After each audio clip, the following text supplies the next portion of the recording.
Boa noite, meus irmãos, que a graça de nosso Deus esteja nos auxiliando mais esta noite.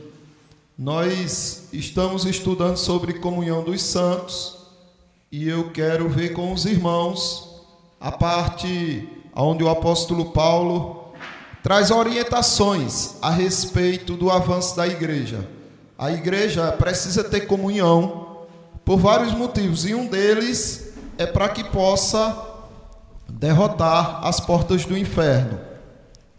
O irmão Lorivaldo está lembrado, né? Sobre qual é o assunto? Que aqueles que choram estejam como se não estivessem chorando, sempre alegre. Amém. Então é isso. O nosso assunto vai ser esse. Porque Jesus Cristo, quando falou que a igreja, não é essa comunhão que ele instituiu aqui na terra de forma divina, ele disse que a igreja estaria fundamentada sobre a rocha, que é ele, não é? Sobre esta pedra, sobre esta rocha de que ele é o Cristo, o Filho de Deus vivo, a igreja seria estabelecida e as portas do inferno não prevaleceriam contra ela. E aí, na continuação desse texto, Jesus Cristo diz para que veio para o mundo: para sofrer, né, ser preso, crucificado, morrer e ao terceiro dia ressuscitar. Vimos que Pedro não aceitou essa situação, queria que Jesus Cristo ficasse tendo piedade dele mesmo, não é, com chororô, sem querer essa situação difícil para a sua vida. E aí Jesus Cristo identifica que por trás ali tinha a artimanha de Satanás e repreende Pedro: arreda Satanás para trás de mim, porque você não cogita das coisas de Deus, e sim dos homens. Daí Jesus Cristo se volta para os discípulos e diz assim, em Mateus capítulo 16, o 24: então disse Jesus aos seus discípulos: se alguém quiser vir após mim, a si mesmo se negue, tome a sua cruz e siga-me. E aí ele continua e diz assim no 25: porque quem quiser salvar a sua vida, perdê-la-á, e quem perder a vida por minha causa, achá-la-á. Isso daí, meus irmãos, mostra aonde está o sucesso da igreja, o avanço da igreja. Está em morrer, está em perder, está em você abrir mão dos seus caprichos, dos seus confortos, para o bem do seu irmão em Cristo.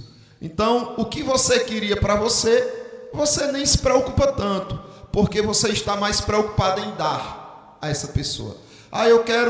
Eu quero ser presenteada pelos meus irmãos. Você não se preocupa com isso. Se seus irmãos não te presentearem, você nem se importa. Por quê? Porque você colocou como objetivo principal na sua vida o presentear o irmão. Então aquilo que você cobra, você para de cobrar, porque você agora está dando aquilo que você desejaria para você. E aí, nós vimos que Paulo falou, né, a respeito desse compromisso que a igreja precisa ter como avanço contra as portas do inferno. Paulo, ele falou a respeito do tempo. Foi que ele disse, irmão Lorivaldo? Uma abreviação do tempo, né? Que o tempo seria abreviado. Pronto, então, nós vimos isso daí, né? Que o tempo seria abreviado. E aí depois nós vimos que o que resta é que não só os casados sejam como se não fossem. E aí a gente trabalhou em cima dessa questão. Os casados vivendo como se não fossem. O que significa isso? E agora nós vamos ver o que o irmão Lorivaldo lembrou, né? Mas também os que choram como se não chorassem. E aí eu deixo aberto para os irmãos identificarem o que significa isso. O que a Bíblia quer dizer com isso? Quando diz, olha, o que importa é você que está chorando, viva como se não estivesse chorando.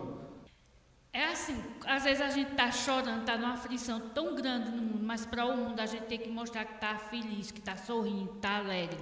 Mas só Deus sabe o coração como está. Sim. Eu entendo que seja assim. É por aí, não é? A questão não é simplesmente parecer, não é não estar triste, não é só isso, é além disso. Isso daí é o ponto inicial. Peraí, por que eu tenho que me mostrar para as pessoas como se fosse triste? O que é que essas pessoas têm a ver com os meus dilemas? Não, eu tenho que mostrar para essas pessoas que eu tenho alegria, mas é algo acima disso. É algo que vai além disso.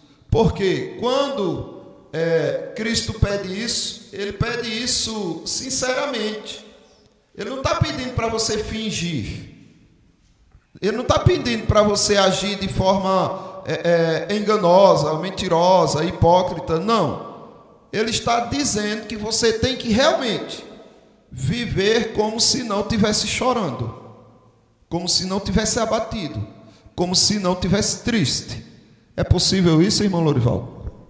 Sim, porque, veja bem, as pessoas perdem algo importante, aí fica aquela mágoa, fica sempre triste, e a gente não, a gente tem que, mesmo perdendo, a gente tem que entender que a gente tem que estar alegre, porque perde as coisas do mundo, mas a gente tem que sempre estar alegre para Cristo, porque alegre em todo momento, de perder, de ganhar, de tudo, sempre estar firme e alegre, mesmo perdendo algo importante, porque aquilo que a gente acha que é importante é passageiro, e a alegria é sempre estar alegre e estar com Cristo. Amém. Os irmãos aí concordam com isso que o irmão Lorivaldo falou? Então vejam só. Uma das coisas seria isso daqui, né? Mas importa também que os que choram vivessem como se não chorassem. O que na verdade Deus está dizendo aqui é: pare, não há tempo, você não tem tempo para chororô. Acorde, reaja. Primeiro, você não tem motivos para chororô. Depois, você não tem tempo para chororô. O que o Paulo está falando nesse texto não é da igreja militante, da igreja combatendo, da igreja avançando, da comunhão dos santos seguindo na direção da pregação do Evangelho. O que Paulo está dizendo é isso: olha, não tem tempo. Vocês não têm tempo para ficar em casa, porque a irmãzinha me magoou, porque o meu irmão fez um mal a mim, como eu sou sofredor, nunca mais eu vou ter sucesso na vida, porque o meu pastor disse que eu era um fracassado, porque minha mãe disse que eu não podia conseguir nada na vida. Então você vê que muitas pessoas se apegam com a fala do outro e vivem aquilo. As pessoas vivem a fala do outro e se abatem e ficam tristes. E o que a Bíblia está dizendo? Olha, não tem tempo para isso. Viva como se ele não tivesse dito. Viva como se você não tivesse perdido, feito o irmão Lorival disse. Às vezes você perde uma coisa e fica remoendo aquela coisa. Não, viva como se você não estivesse perdendo, como se você não estivesse sofrendo. Por quê, pastor? Porque a gente dá muito valor ao que os outros pensam ao nosso respeito. É isso mesmo. Se a pessoa viver assim, não interessar o que for. Venha mais para cá, irmã, que a câmera não está ali pegando. Poxa, pode falar. Se as pessoas parassem para pensar, não se importar com o que o povo pensa ou deixa de pensar a nosso respeito, as coisas seriam bem melhor. Mas a gente dá muita importância ao que as pessoas dizem, ao que as pessoas pensam da gente.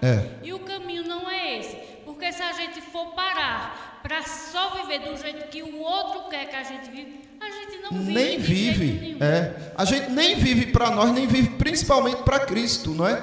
Com certeza. Porque o viver para Cristo é isso que a irmã está falando. O viver para Cristo é você parar de olhar ao teu redor como se você dependesse das situações, do que o outro diz, do que você tem, para ser feliz, para estar bem. Ou você não depende de nada de fora, você só depende do alto. Se você tiver Deus, você pode ser assim, Então veja só, abram aí em Provérbios capítulo 24, o versículo 10. Eu vou pedir que o irmão Lorivaldo... Não há tempo para chororô. Se te mostrar fraco 24:10. no dia da angústia, a tua força é pequena. Isso. Provérbios 24:10. Pronto. Se te mostras fraco no dia da angústia, a tua força é pequena. Então, o que é que o sábio está querendo dizer aqui? Que você é pequeno de força. Por quê? Porque a tua força é pequenininha, não vale de nada. Ele está dizendo o que aqui? Está dizendo que essa pessoa se acha tão fraco que é incapaz de realizar as coisas, achando que ele não tem valor e fica naquela só de se reclamar. Em vez de buscar prosperar, ele fica só perdendo tempo.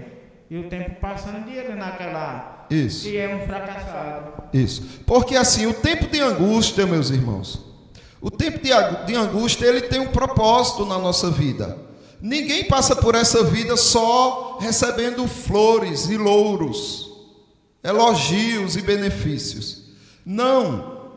O tempo de angústia vem sobre a gente. Mas qual é o propósito da existência da angústia? Por que a angústia vem sobre nós? Para que a gente mostre a nossa força. Só que quando a angústia vem e a gente se rende a ela, o que a Bíblia está dizendo, o que Deus está dizendo é: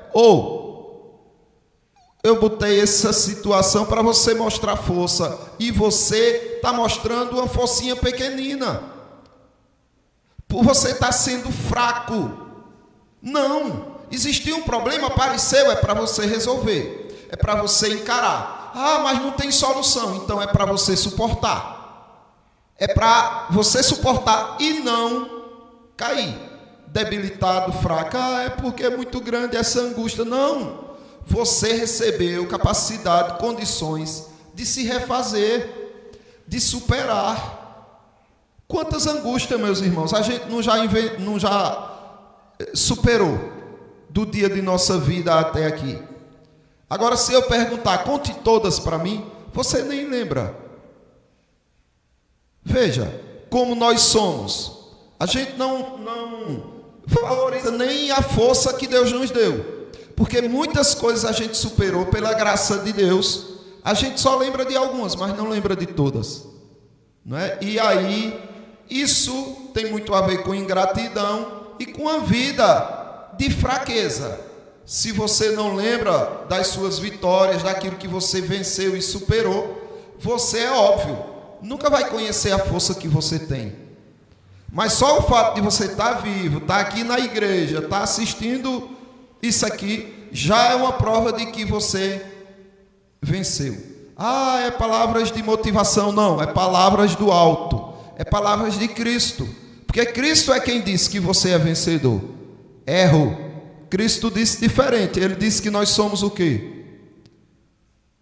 Que nós somos vencedores, Mais do que vencedores, né? Mais do que vencedores. Então, se ele disse, vamos crer no que ele disse. Não é? E na hora que vier a angústia, não, eu vou enfrentar. Eu posso não vencer a angústia, mas eu sei que a vitória contra ela eu tenho. Não no sentido de resolver toda vez, mas no sentido de não me abater por ela. Porque a vitória está aí, em você não se abater. Então eu queria ver com vocês a história de Elias com Jezabel. 1 Reis, capítulo 19. A gente vai ler do 3 por diante. Porque você começa a observar a tristeza de Elias e os prejuízos que isso trouxeram. Veja só, irmão Lorivaldo, o senhor lembra o que aconteceu para Elias fugir da presença de Jezabel?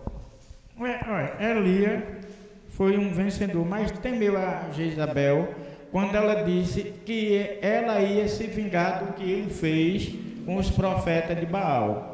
Aí ele temeu, ele não temeu as coisas que vinham sobre ele através do que ele falou sobre os profetas falsos. E temeu uma mulher. Temeu, porque ela disse que ia acabar com a vida dele, aí ele temeu e fugiu. Isso, foi. E aí, quais foram os prejuízos dessa postura dele, desse comportamento dele? Veja o primeiro prejuízo no versículo 3. Temendo, pois, Elias levantou-se e, para salvar a sua vida, se foi. E chegou a Berseba, que pertence a Judá, e ali deixou o seu moço. Qual foi o primeiro prejuízo que Elias deixou quando ele se acovardou? Quando ele ficou triste? Quando ele encontrou tempo para tristeza? Qual foi o primeiro prejuízo que ele começou a dar? Foi. Deixou para trás o seu moço, ou seja, o seu discípulo, o seu seguidor. Veja, meus irmãos, o compromisso que nós temos com a alegria, o compromisso que nós temos com a motivação, com a energia positiva, não no sentido positivo desse povo de autoajuda aí, não, mas no sentido positivo de realista, daquilo que Deus de fato disse que nós somos. Quando a gente reage bem aos problemas, quem está observando pensa o quê? O que o senhor acha, meu irmão Lorivaldo, que as pessoas falam ou pensam quando veem um cristão de verdade reagindo bem contra as situações difíceis? Aí é um exemplo, irmão. Aí é como se fosse um espelho. A pessoa olha para aquela pessoa e vê lá agindo bem, aí diz: esse realmente é um homem de Deus. Porque em momentos difíceis, até na tristeza, qualquer coisa, ele sempre está agindo, combatendo, fazendo. Aí serve como um espelho para os outros que estão ali um pouco meio fracos. Isso. E o contrário também é verdade, não é? Se o povo, ou até teu irmão em Cristo, vê você que é experimentado, que é uma pessoa já vivida no Evangelho, sempre murmurando, reclamando, abatido, achando problema em tudo, se abatendo com as dificuldades, isso vai passar uma mensagem muito errada para esse irmão. E esse irmão começa também a ficar para trás. Foi o que Elias fez. Por conta desse medo de Elias, por conta dessa covardia dele, ele foi e disse: não, fica aí, eu vou deixar você por aí e vou seguir a minha vida. Só que não foi para isso que Deus chamou nem Elias, nem aquele jovem que seguia Elias. Mas aconteceu isso por causa da tristeza. Percebem a importância de você viver nesse mundo, se você estiver triste, viver como se não tivesse, não dar bola para a tristeza, mas se superar. Veja, vamos ver aí a continuação. Outro prejuízo de Elias, do 4 por diante. O que é que diz, irmão? Ele mesmo, porém, se foi ao deserto, caminho de um dia, e veio e se assentou debaixo de um zimbro, e pediu para si a morte, e disse: basta, toma agora, ó Senhor, a minha alma, por não sou melhor do que meus pais. Deitou-se e dormiu debaixo do zimbro. Eis que um anjo tocou e lhe disse: levanta-te e come. Então veja o que aconteceu com Elias. Elias fugiu, foi para o deserto, se deitou e entrou em depressão profunda. Uma depressão tão grande que ele perdeu o gosto da vida. Quanto tempo ele ia passar assim? Muito tempo. Mas houve uma intervenção para que ele reagisse. No entanto, ele trouxe prejuízos agora para o seu ministério. Tinha muito a fazer ainda. No entanto, ele desistiu de tudo. Jogou para o alto. Por isso que o apóstolo Paulo diz: olha, resta, o tempo se abrevia. Resta que os que choram, os que lamentam, os que reclamam da vida, vivam como se não tivesse problema nenhum nessa vida. Porque você pode isso. Se está dizendo assim é porque você pode. Então, Elias, quando se abateu, trouxe prejuízo para quem admirava ele e trouxe prejuízo agora para o ministério dele, para pessoas que ele conheceria no futuro, ou até para a gente mesmo. seria prejuízo, se Deus não tivesse intervido. Mas Deus reagiu a essa situação para Elias não ficar daquela forma. Veja só, ele mesmo, porém, se foi ao deserto, caminho de um dia, e veio e se assentou debaixo do zimbro, e pediu a morte para si. E disse: basta, toma agora, ó Senhor, a minha alma, pois não sou melhor do que meus pais. E aí ele vem com lamentos, né? Ah, meus pais foram errados, e eu também agora estou errado. E vai nessa ladainha, nesse murmúrio todo. O anjo mandou ele se levantar, que você vê a reação de Deus. Mas o anjo o tocou e lhe disse: levante-se e coma. Como levante-se, se ele queria estar dormindo? Ele queria esquecer que existia. Mas a ordem foi essa: levante-se e coma. A tristeza de Elias e a reação de Deus. Depois que Deus reage, depois que Deus intervém, aí Elias passa a reagir diferente, por conta dessa ação de Deus. Veja o que diz do 6. Leia, meu irmão, por favor. Olhou ele e viu junto à cabeceira um pão cozido sobre pedras e brasas, uma botija de água. Comeu, bebeu e tomou e dormiu. Voltou segunda vez, o anjo do Senhor tocou e lhe disse: levanta-te e come, porque o caminho se será sobremodo longo.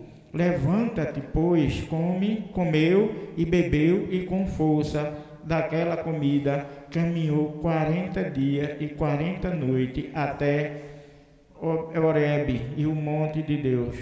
Pronto, então veja, uma pessoa que disse que não tinha mais força, que disse que não tinha mais energia, que não valia a pena viver, uma pessoa que já estava esgotada, depois que Deus interviu, né, depois que Deus reagiu àquela depressão dele, ele se levantou e caminhou 40 dias e 40 noites, só com aquele alimento. Então ele encontrou força, mas ele encontrou força para encontrar-se com Deus.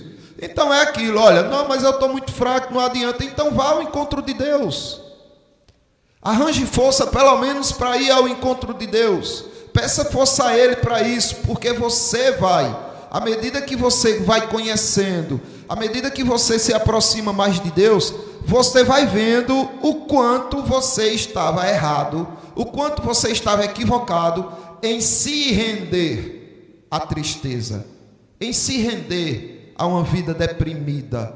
Aí você começa a perceber, foi o que ele fez. No entanto, o encontro com Deus exige súplica e exige também sensibilidade para ouvir o que Deus tem a dizer. Precisa ter essa harmonia, essa comunhão. Se você quer vencer a tristeza, se você quer vencer a depressão ou o desânimo, você precisa arranjar força para caminhar em direção a Deus. Veja só a tristeza de Elias e a conversa dele com Deus.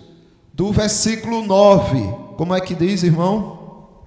Ali entrou numa caverna onde passou a noite, e eis que lhe veio a palavra do Senhor e disse: que fazes aqui, Elias?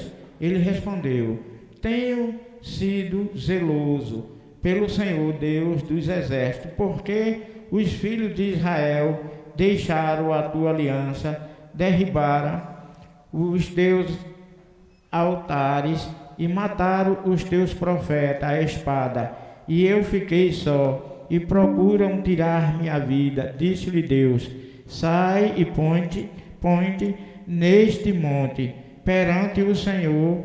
Eis que passava o Senhor, e um grande e forte vento fendia os montes e despedaçava as penhas diante do Senhor.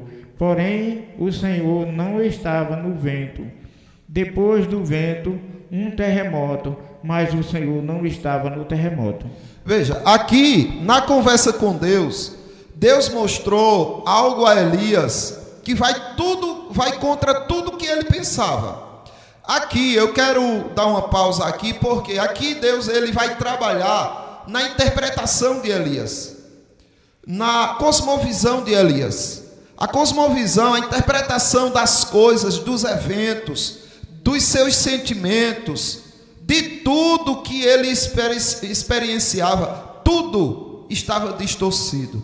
E Deus aqui está trazendo exemplos para consertar essas interpretações distorcidas de Elias, para fazer com que ele interpretasse de forma correta o que é que Deus quer, por que ele está nesse mundo, o que é que ele precisa fazer nesta vida enquanto ele estiver com vida. Então, muitas coisas que Elias estava confuso era simplesmente por causa de distorções cognitivas, distorções da mente. Ele não conseguia entender como é que Deus age, por que Deus age dessa maneira. Então Deus, ele começa a fazer com que Elias observe, chama Elias, põe-te neste monte perante o Senhor.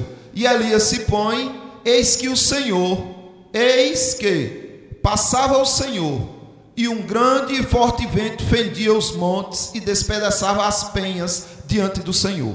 Então aí Elias disse: nossa, é agora o meu momento com Deus, agora ele vai me explicar, agora ele vai me orientar. Mas não era. Porém, o Senhor não estava no vento.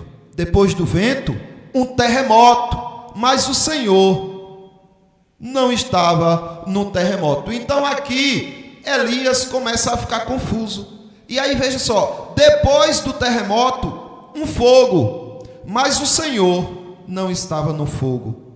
Depois do fogo, um cício tranquilo e suave. Aí o que acontece? Ouvindo Elias, envolveu o seu rosto no manto e saindo, pôs-se à entrada da caverna. E eis que lhe veio a voz e lhe disse: que fazes aqui, Elias? Mas observe, todo aquele estrondo, terremoto, vento derrubando tudo, fogo devastando tudo, e Elias: Deus vai falar agora, Deus está aí, ele vai falar. E Deus não falava. E aí daí a pouco Deus, uma brisa serena, fala com Elias. Ou seja, a partir daqui você vai ver as distorções cognitivas de Elias sendo colocadas tudo no prumo certo. Mas eu queria deixar para a semana esse momento. Por quê? Porque eu também quero trazer para os irmãos o quão grave é você viver de chororô, você viver reclamando da vida, você viver abatido. O quão grave isso não afeta só o teu lado emocional, isso não afeta só a tua relação com a família, com a sociedade, isso afeta também o teu corpo, o teu cérebro. Então traz muitos prejuízos. E eu queria trabalhar de uma forma mais específica nessa questão, para que você, a partir desses momentos, começassem a dizer: não, o caminho da murmuração, o caminho da tristeza, o caminho da reclamação, eu não quero para a minha vida. Porque traz muitos prejuízos. Quando Deus diz que não é para ficar assim, é porque Ele sabe muito bem o quão danoso isso é para a sua vida, tá? Então, no próximo estudo a gente trata sobre isso. O irmão tem algo a acrescentar? O que eu tenho a acrescentar, irmão, que a gente tem sempre que pensar positivo. Eu mesmo, eu posso perder tudo, mas para mim é motivo de alegria. Porque se vier alguém dizer a mim: olha, queimou-se uma coisa, perdeu-se, morreu, glorificado seja o nome de Deus. A gente tem que sempre estar alegre e estar sempre constantemente sabendo que a gente tem o risco de perder. E é normal. Isso daí. Então, é dessa forma que a gente tem que procurar viver. E é isso que Paulo está querendo dizer quando ele diz: olha, o tempo se abrevia. Então não há tempo para você ficar com chororô. Não existe tempo. Tem pessoas precisando de você. Tem um ministério a você realizar. Você, com esse seu chororô, está deixando muitos para trás. Inclusive você está ficando para trás. É melhor reagir. Viva como se não tivesse triste. Ou seja, encontre os motivos reais do que realmente há dentro de você, do que realmente Deus tem feito com você, para que mesmo aparentemente tendo esses motivos para ser triste, você viva de forma regozijante, alegre, vibrante, não é? Para que as pessoas aprendam com você e ganhem, desfrutem dessa vida que você mostra diante delas, tá? Então, Deus abençoe os irmãos. E quando for para a semana a gente entra mais nessa questão, nos conceitos científicos também, não é? Dos danos, dos prejuízos que sofrem as pessoas que vivem de forma murmurante. Então, meus irmãos, vamos ter nosso momento de oração agora.